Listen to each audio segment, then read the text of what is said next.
Dear friends, आप सभी को इम्प्रेसिव मैथ मंच पर हार्दिक स्वागत है। आज के इस वीडियो के माध्यम से मैथ का एक बहुत ही इंपॉर्टेंट चैप्टर पढ़ने वाले जिसका नाम है दशमलव और भिन्न। तो दशमलव क्या होता है, भिन्न क्या होता है, दशमलव से भिन्न में हम कैसे कन्वर्ट करेंगे और भिन्न से दशमलव में हम कैसे बदलेंगे, भिन्न का प्रकार कितना होता है, सभी चीज़ों को बारे में आज हम लोग जानने वाले हैं।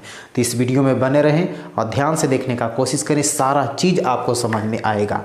तो चलिए हम इसे आसान तरीके से समझते हैं। क्या पढ़ना है हमें, दशमलव और भिन्न, ठीक है ना। तो सबसे पहले क्या पढ़ेंगे हम लोग भिन्न के बारे में सबसे पहले जानकारी प्राप्त करेंगे। भिन्न कहते हैं किसे, भिन्न किसे कहते हैं। तो भिन्न क्या होता है, जो संख्याएं अंश बटा हर के रूप में लिखा हुआ रहे।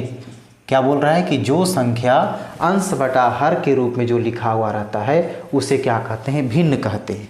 जैसे यहाँ पर मान लीजिए एग्जाम्पल में क्या कि 2/5, 7/3, 11/15, ये सब क्या है, ये सब भिन्न है क्योंकि अंश बटा हर के रूप में लिखा हुआ है। अब आपके दिमाग में आ रहा होगा कि अंश और हर क्या होता है।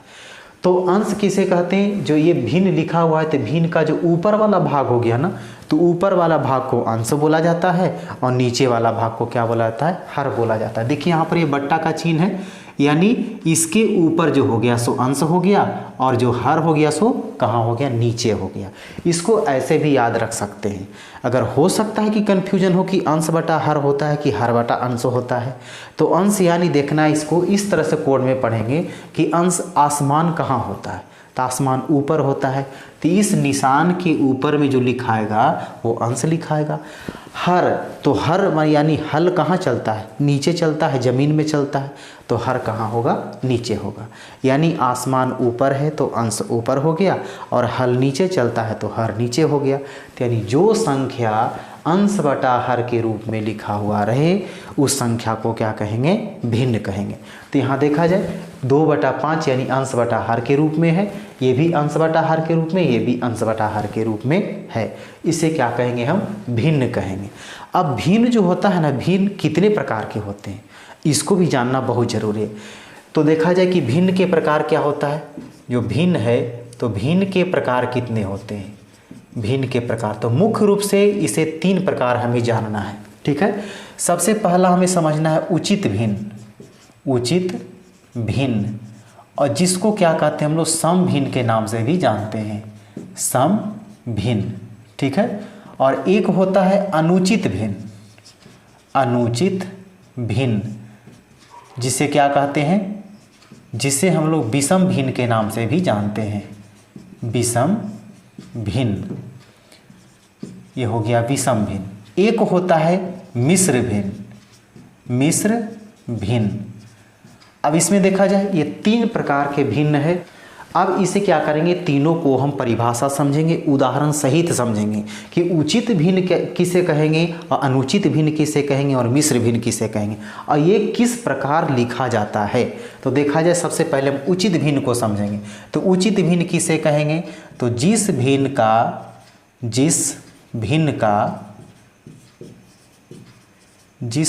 का अंश हर से छोटा हो, हर से छोटा हो, उसे क्या कहेंगे, उसे उचित भिन्न कहेंगे, ठीक है। और अनुचित भिन्न किसे कहेंगे, जिस भिन्न का अंश हर से क्या है, हर से बड़ा हो, उस भिन्न को क्या कहेंगे, अनुचित भिन्न कहेंगे। जिस भिन्न का अंश जो है वो अंश हर से छोटा होगा तो उसे क्या कहेंगे, उचित भिन्न या सम भिन्न कहेंगे। और जिस भिन्न का अंश जो है ना, अंश हर से बड़ा होगा तो उसे क्या कहेंगे, अनुचित भिन्न कहेंगे। अब मिश्र भिन्न किसे कहेंगे, तो मिश्र भिन्न क्या होता है कि वैसा भिन्न जो पूर्णांक और भिन्न के रूप में लिखा हो, भिन्न के रूप में लिखा हुआ हो, उसे क्या कहेंगे, उसे विषम भिन्न कहेंगे। अब यहाँ पर उदाहरण देखा जाए, इसका एग्जाम्पल में क्या होगा। जैसे क्या बोल रहा है कि जिस भिन्न का अंश, पहले अंश बटा हर होगा तो ऊपर में कहता है कि छोटा, हर जो है सो बड़ा, यानी अंश क्या है, हर से छोटा है। अगर मान लिया जाए कि नीचे हर जो है 6 है, इससे छोटा होना चाहिए, तो इससे छोटा कहाँ तक होगा, 1 2 3 4 5, उसमें से कोई भी संख्या हो सकता है। तो यहाँ पर मान लीजिए कि यहाँ 4 है, तो 4/6। देख रहे हैं कि नीचे बड़ा ऊपर छोटा, तो ऊपर कौन होता है, अंश। तो अंश क्या हो गया, हर से छोटा हो गया। तो जब हर से छोटा हो गया तो कौन भिन्न होगा, सम भिन्न होगा, इसको उचित भिन्न भी कहेंगे। अब जैसे 2/5 है, इसमें देखा जाए कि कौन बड़ा कौन छोटा, तो अंश जो है से छोटा है और हर बड़ा है। तो जब अंश हर से छोटा है, बोल रहा है ना, हर से छोटा, हर इसका मतलब बड़ा होना चाहिए, ऊपर में छोटा होना चाहिए। तो जब अंश छोटा है, हर बड़ा है, तो उसे क्या कहेंगे, उसे उचित भिन्न कहेंगे या सम भिन्न कहेंगे। अब इसका जस्ट उल्टा है कि अंश जो है सो अभी हर से बड़ा होना चाहिए, तो वैसा भिन्न जिसका अंश जो है, अंश हर से बड़ा, मान लिया जाए कि 8/7 है, देखा जाए 7 से ही बड़ा है ना 8, जब अंश बड़ा हो जाएगा हर से तो क्या कहलाएगा, ये अनुचित भिन्न कहलाएगा, या इसको विषम भिन्न भी कहेंगे। अब जैसे 11 मान लिया जाए कि यहाँ पर 9 है, तो क्या हो गया, ऊपर में अंश बड़ा है, तो जब अंश बड़ा है तो क्या हो जाएगा, ये अनुचित भिन्न। और मिश्र भिन्न किसे कहेंगे, तो वैसा भिन्न जो पूर्णांक और भिन्न के रूप में लिखा हुआ, यानी पूर्णांक भी होना चाहिए उसमें और भिन्न भी होना चाहिए, दोनों रूप का मिला हुआ है, ठीक है ना। वैसा भिन्न जो पूर्णांक और भिन्न के रूप में लिखा हुआ, पूर्णांक के साथ साथ भिन्न भी उसमें होगा। जैसे मान लिया जाए कि आपको इस तरह से यह रूप देखने को मिला होगा। एग्जाम्पल में यहाँ पर लेते हैं कि 2.1/2। अब देखा जाए ये पूरा संख्या जो है ये पूर्णांक में है, ये क्या हो गया, ये जो है सो ये पूर्णांक में हो गया, ठीक है ना, और ये बट्टा में है, यानी ये क्या हो गया, भिन्न के रूप में है।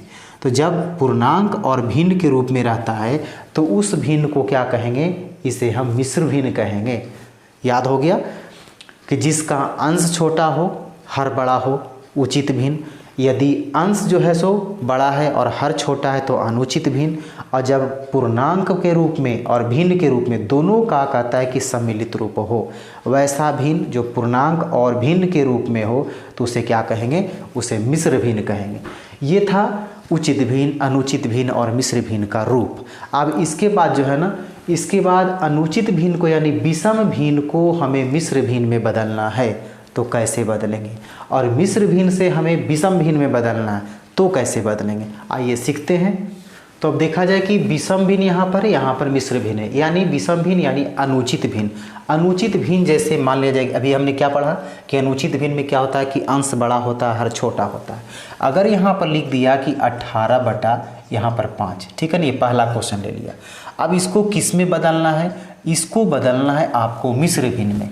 तो कैसे बदलेंगे, तो मिश्र भिन्न क्या होता है, इसमें बोला गया है कि पूर्णांक भी होना चाहिए और भिन्न भी होना चाहिए, दोनों का सम्मिलित रूप होना चाहिए। तो 18 में 5 से क्या करेंगे, हम भाग देंगे। देखिए 18 में हम 5 से भाग दे रहे थे, 5 तिया 15, बचे कितना, यहाँ पर 3 बच गया। यानी मेरा पूरा अंक जो है ये पूर्णांक कितना आया, 3 आया, तो यहाँ पर लिख दिया 3। जो शेषफल बचता है इसको ऊपर लिखते हैं, तो ये चला गया ऊपर, और जिससे भाग दे रहे हैं वो कहाँ बचता है, नीचे लिखाता है। यही हो गया मिश्र भिन्न में, ये हो गया पूर्णांक और ये हो गया भिन्न। अब दूसरा क्वेश्चन इस प्रकार, जैसे मान लीजिए कि यहाँ पर 120 है और बट्टा में कितना, बट्टा में 11 है, ऊपर बड़ा नीचे छोटा, अनुचित भिन्न यानी विषम भिन्न। इसको क्या करना है, हमको मिश्र भिन्न में बदलना है। तो क्या करेंगे, इसको भाग देंगे, उसको पूर्णांक में निकालेंगे, यानी पूर्णांक और भिन्न दोनों का रूप होना चाहिए साथ में। तो 120 में कितना से भाग देना है, 11 से भाग देना है। अब बताइए कितना होगा, 11 एकम 11, बचे कितना, 1, फिर ऊपर से उतरा 0, लेकिन फिर भी इसमें हम नहीं लगे, ये छोटा पड़ गया, तो क्या करेंगे, यहाँ पर 0 बैठा देंगे। अब देखा जाए इसमें कि कितना आया, पूर्णांक कितना आया है, 10 आया है। शेष कितना आया, इसको ऊपर लिखेंगे, तो ऊपर लिखा गया। कितना से भाग दे रहे थे, यहाँ लिखा गया, ठीक है। अब एक क्वेश्चन और लेते हैं, जैसे मान लिया जाए यहाँ पर जो है सो 320 है और यहाँ 7 है, ठीक है, या 17 है। इसको क्या करेंगे, हमको मिश्र भिन्न में बदलना है। तो 320 में क्या करेंगे, 320 में कितना से भाग देना है, 17 से भाग देना है। तो 17 एकम 17, 17 दूना 34, ज़्यादा हुआ तो 2 मरतबे, तो 1 मरतबे लगाएंगे, 17 एकम 17। 12 में से 7 या 5, 2 में से 1 गया 1, कितना बचिया, 15, ऊपर से उतरेगा 150 हो गया। अब कितना हो जाएगा, 17 छक 102, 17 7 19 से 17 8 36 से 17 9 53 से 153 हो जाता है 9 मरतबे में, तो क्या करेंगे 17 8 36 से यानी 136। 10 में से 6 गया 4, 4 में से 3 गया 1। ठीक है, कितना आ गया पूर्णांक? पूर्णांक आया मेरा 18, शेषफल कितना आया 14। ये 14 ऊपर लिख दिए। फिर क्या है कि जिससे भाग दे रहे थे उसको यहाँ पर लिखेंगे, यानी नीचे हर के रूप में। तो ये था मिश्र भिन्न और ये था विषम भिन्न। तो विषम भिन्न से हमने मिश्र भिन्न में कैसे बनाया। अब जो है मिश्र भिन्न से हमको विषम भिन्न में बदलना है। तो कैसे बदलेंगे, चेक करके देख लिया जाए कि मेरा सही है या गलत है। तो मिश्र भिन्न से जब हम विषम भिन्न में बदलते हैं तो इससे गुना करते हैं, याद रखना इसको क्या करते हैं, गुना। और यहाँ से यहाँ जो गुना करके आया ना, तो गुना करके आया उसको बाद फिर क्या करते हैं, इसको जोड़ देते हैं। जैसे 3 में 5 से गुना करेंगे, ठीक है ना, यहाँ से चलना है, ऐसे चलते जाना है। ठीक है, यहाँ से आएंगे तो 5 में पहले क्या किए, 3 से गुना किए, 3 से गुना कर दिए तो कितना हो गया 15। फिर ऊपर वाला जो है ना, ऊपर वाला अंश इसको जोड़ दिए तो 15 3 कितना हो गया 18। और नीचे कितना था, जितना नीचे था उतना ही। देखिए तो 18/5 है। इसी ढंग से अब इसको करके देखिए, 11 में 10 से गुना कीजिए, 11 में 10 से गुना किए तो कितना आया 110। जोड़ना है किसको, तो ऊपर में कितना अंश कितना है 10 है, तो 110 और 10 कितना हो गया 120। बटा में कितना 11, जितना बटा में है उतना ही रहेगा। तो 120/11 यहाँ पर लिखा हुआ है। तो ये तरीका हो गया मिश्र भिन्न से अनुचित भिन्न में बदलने के लिए और अनुचित भिन्न से मिश्र भिन्न में बदलने का तरीका। अब इस भिन्न से संबंधित कुछ इंपॉर्टेंट प्रश्न पूछे जाते हैं। अब उन 2 प्रश्नों को देखते हैं। जैसे यहाँ पर एक प्रश्न पूछेगा, क्या इसी से संबंधित क्वेश्चन लिखते हैं, 18/5 में से कौन सा पूर्णांक घटाया जाए कि भिन्न बचे। ठीक है ना, क्या बचना चाहिए, भिन्न बचना चाहिए। ये क्वेश्चन हो गया। अब देखा जाए 18/5 है, इसमें से कौन सा पूर्णांक घटाना है कि केवल भिन्न बचना चाहिए। अब यहाँ पर देखा जाए 18/5 आखिर है क्या, ये तो है विषम भिन्न यानी अनुचित भिन्न। तो यहाँ पूर्णांक भी बोल रहा है, भिन्न भी बोल रहा है, तो यानी पूर्णांक और भिन्न दोनों यहाँ लिखा हुआ है। तो हम क्या करेंगे, इसको मिश्रित भिन्न में बदल देंगे। तो यहाँ पर देखा जाए कि 18/5 जो है इसके बराबर कितना आया है, इसको भागा दिए तो देखा जाए कितना आया, 3.3/5 आया है ना, 3.3/5। यही इसमें से पूछ रहा है कि यहाँ पर देखा जाए इसको क्या करेंगे, ये 3.3/5 है तो इसको हम ऐसे भी लिख सकते हैं, पूर्णांक को अलग कर दीजिए और ये भिन्न को अलग कर दीजिए। यानी एक पूर्णांक हो गया, ये भिन्न हो गया। गुना करके देखिए, काम करके देखिए, इतना ही आएगा। ठीक है ना, इसको 5 दिए 15 और 3 18/5, इतना ही आंसर इसका आएगा। तो इसको हम बीच में प्लस का भी चिन्ह दे सकते हैं। अब यही यहाँ पर पूछ रहा है कि इसमें से कौन सा पूर्णांक घटाया जाए, तो जो पूर्णांक है उसी को घटा देना है, तो भिन्न बचना चाहिए। तो यहाँ पर ये पूर्णांक है, ये भिन्न है, तो इसमें से किसको घटाने का था, पूर्णांक को। तो पूर्णांक इसमें कौन है, 3 है, इसी को घटा देने के लिए बोलता है। तो यहाँ पर क्या बच जाएगा, भिन्न बचेगा ना।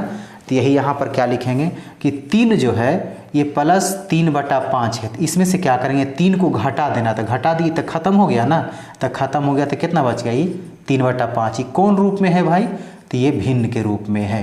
तो यही करना था। क्या इसका आंसर कितना आएगा, इसका आंसर जो आएगा, तो घटाए हम कितना, 3 को घटाए तो आंसर 3 होना चाहिए।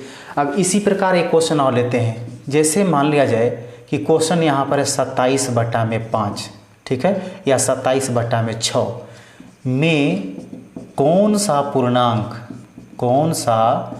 पूर्णांक घटाया जाए कि भिन्न बचे। क्या बचना चाहिए, भिन्न बचे। अब यहाँ पर देखिए क्वेश्चन क्या पूछा, सेम उसी तरह से घटाना है किसको, पूर्णांक को, बचाना किसको है, भिन्न को। तो इसको क्या करना है, 27/6 जो है ना, 27/6 कौन संख्या है, ये विषम भिन्न है यानी अनुचित भिन्न है, ऊपर बड़ा नीचे छोटा, तो इसमें भाग दे देना है। तो 27 में 6 से हमने भाग दिया तो 6 चौके 24, बचा कितना 3, यानी पूर्णांक में कितना आया, ये 4 आया। शेषफल कितना आया, 3 आया। तो शेषफल ऊपर अंश के रूप में और हर जो है सो यहाँ पर नीचे आ गया। इसको किस रूप में बोले कि यहाँ पर प्लस देना है। तो ये 4 जो हो गया, ये 4 हो गया और प्लस 3/6 हो गया। तो घटाना किसको है, कहता है कौन सा पूर्णांक, तो पूर्णांक मेरा क्या आया, 4 आया। तो इसमें से क्या करेंगे, 4 को घटा देंगे, इतना पहले लिख लेंगे। ये 4 को घटा देना है यानी हटा देना है, तो माइनस करेंगे ना, घटाने बोल रहा है। ठीक, हट गया तो क्या बचा, भिन्न बचा ना, ये क्या बचा, भिन्न बचा। तो बताना है कि इसका आंसर क्या होगा। जब आंसर इसका खोजेंगे तो किसको घटाए थे, पूर्णांक कौन था इसमें, 4 था ना, तो इस चलते क्या आंसर हो जाएगा, ये 4 हो जाएगा। अब क्वेश्चन देखिए इसका उलट करके पूछ देगा। जैसे मान लीजिए कि यहाँ पर आएगा 27/6 में कौन सा भिन्न घटाया जाए, कौन सा भिन्न घटाया जाए, भिन्न घटाया जाए कि पूर्णांक बचे। अब किसको बचाना है, पूर्णांक को बचाना है।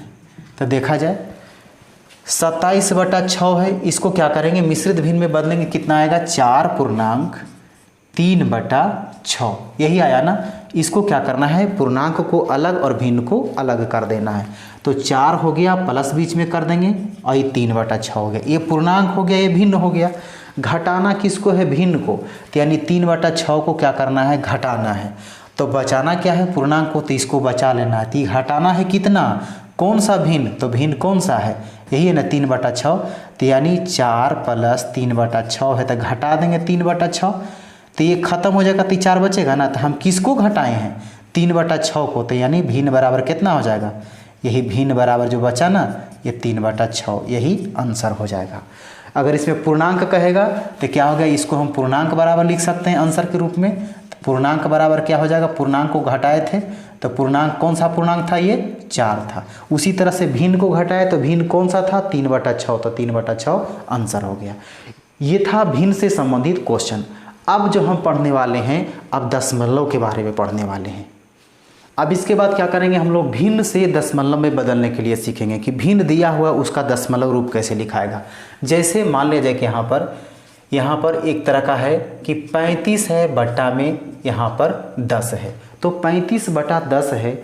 याद रखना है कि जिस भिन्न में हर यदि 1 पर 0 लिखा हुआ है, हर में क्या देख रहे हैं कि 1 पर 0 है, इसको भाग देने की ज़रूरत नहीं। दशमलव भिन्न में जब बदला जाता है तो अंश में हर से भाग देते हैं तो दशमलव रूप में आता है। लेकिन यहाँ पर एक चीज़ देखना है कि जब हर में 1 पर केवल 0 है तो हमको भाग नहीं देना है, इसका डायरेक्ट आंसर हमें लिख देना है। ऊपर में कितना है, तो 35, नीचे में कितना 0 है, 1 पर 1 0 है। जितना 0 उतना अंक के बाद हमको दशमलव बैठा देना है। 1 0 है तो दाईं तरफ से गिनेंगे, दाईं तरफ से 1 0 है तो 1 अंक, तो 1 अंक उसके बाद दशमलव, ये हो गया आंसर। दूसरा क्वेश्चन, मान लीजिए कि यहाँ पर 35 है, बट्टा में यहाँ पर 100 है। अब इसको कैसे लिखेंगे, तो 35 का 35 लिख दिया, नीचे में कितना 0, 2 0, तो 2 अंक के बाद पॉइंट, 1 2, यहाँ पर पॉइंट बैठ गया। इसके आगे अगर कोई संख्या नहीं है, याद रखना है कि दशमलव के पहले यदि कोई संख्या नहीं है तो आपको इतना पर भी आंसर सही है, लेकिन इसको अच्छा लगने के लिए यहाँ पर हम 0 बैठा सकते हैं, ठीक है। अब उसके बाद क्या है, तीसरा क्वेश्चन, सेम इसी तरह का क्वेश्चन, 35 बट्टा में यहाँ पर मान लीजिए कि 4 0 है, 1 पर 4 0 है। अब इसको कैसे बदलेंगे, तो सबसे पहले ऊपर में जो संख्या है उसको पहले लिख देना है। अब इसको क्या करना है, नीचे तो कितना है, 1 2 3 4 अंक है। अब तो बड़ा गड़बड़ हो गया, तो इसमें 2 ही अंक है, तो 4 अंक इसको हम कैसे गिनेंगे, क्या करना है, 4 अंक है, अगर कम पड़ रहा है ये 2 ही अंक है, 4 अंक बनाना है इसको, तो इसको 0 बैठाएंगे। अब दिमाग में आ रहा होगा कि हम बाद में बैठावें कि पहले बैठावें कि बीच में बैठावें, कहाँ पर 0 बैठाएं।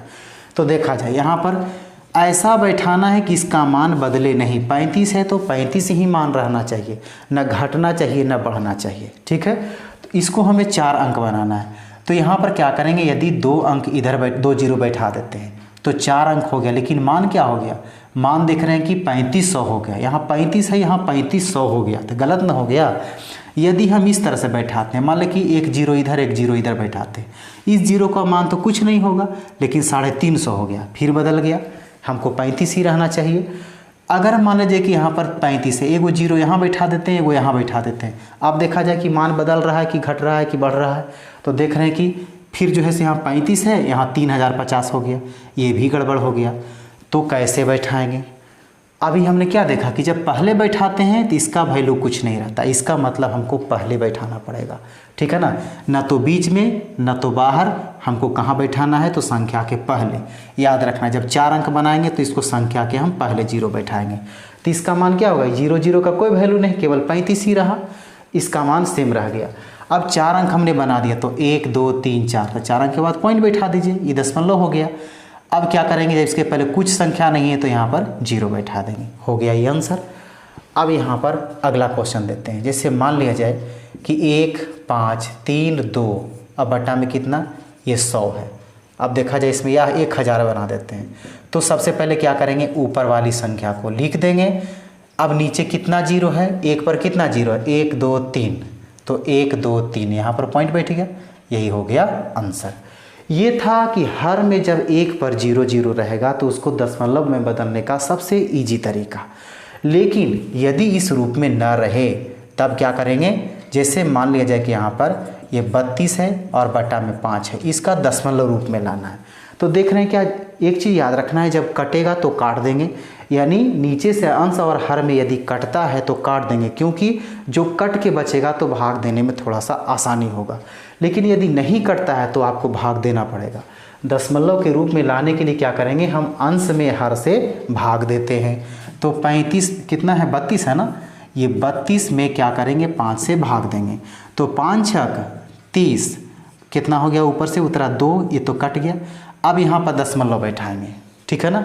याद रखना है कि जब एक बार दशमलव बैठा दिए तो जब तक ये पूरा समाप्त नहीं होगा, जब तक पूरा नहीं कटेगा, तब तक क्या होगा? इस दशमलव के बदले में 0 बैठते जाएगा। अब यहाँ दशमलव के बदले में कितना 0?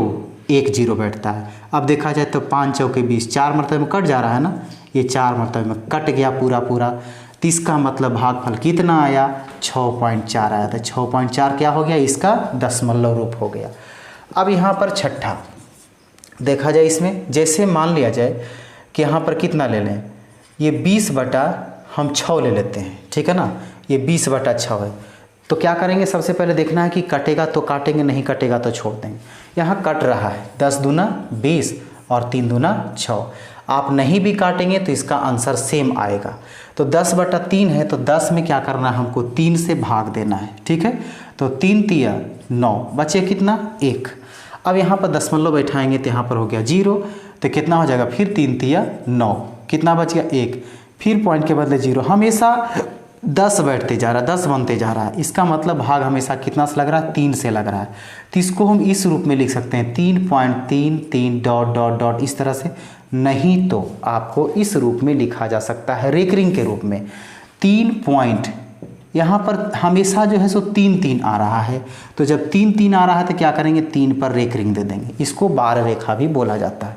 इसके बारे में हम जो दशमलव का जो चैप्टर रहेगा उसमें हम अच्छे तरीके से बताएंगे कि इसमें रेकरिंग का मतलब क्या होता है, रेकरिंग कैसे दिया जाता है, रेकरिंग हटाने के लिए क्या करते हैं हम, ठीक है।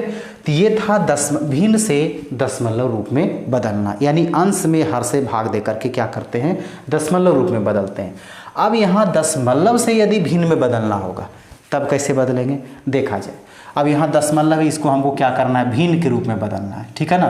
तो 3.5 है ना, 3.5, तो ये पॉइंट पहले क्या करेंगे? हम ऊपर में 35 का 35 लिख देंगे, नीचे में क्या करेंगे? नीचे तो 1 छुपा हुआ रहता है, 1 अंक के बाद पॉइंट है तो नीचे में 1 0। अब देखा जाए ये आ गया ना, सेम आ गया कि नहीं आ गया? अब यहाँ पर देखा जाइए कितना है? 0.35 है, यानी ऊपर वाला संख्या को पहले पूरा लिख देंगे, तो इसका मतलब तो 35 है। 2 अंक के बाद पॉइंट है तो नीचे में क्या करेंगे? 1 पर 2 0। इसी रूप में क्या करेंगे? इसको हम भिन्न के रूप में बदल देंगे, ठीक है ना। ये दशमलव है, दशमलव से भिन्न आ रहा है, और ये भिन्न से क्या हो गया था? दशमलव में बदले थे।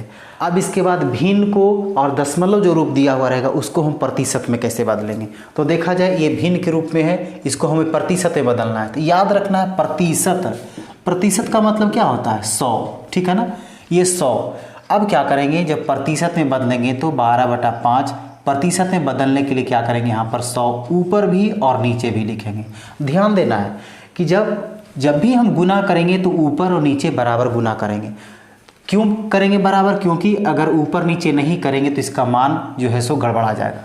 जैसे मान लीजिए कि 12 है और नीचे क्या है कि 5 है, केवल हम ऊपर में 100 से गुना करेंगे तो कितना होगा, ये 1200 हो जाएगा और बटा में कितना होगा, 5 होगा, तो गलत ना हो जाएगा।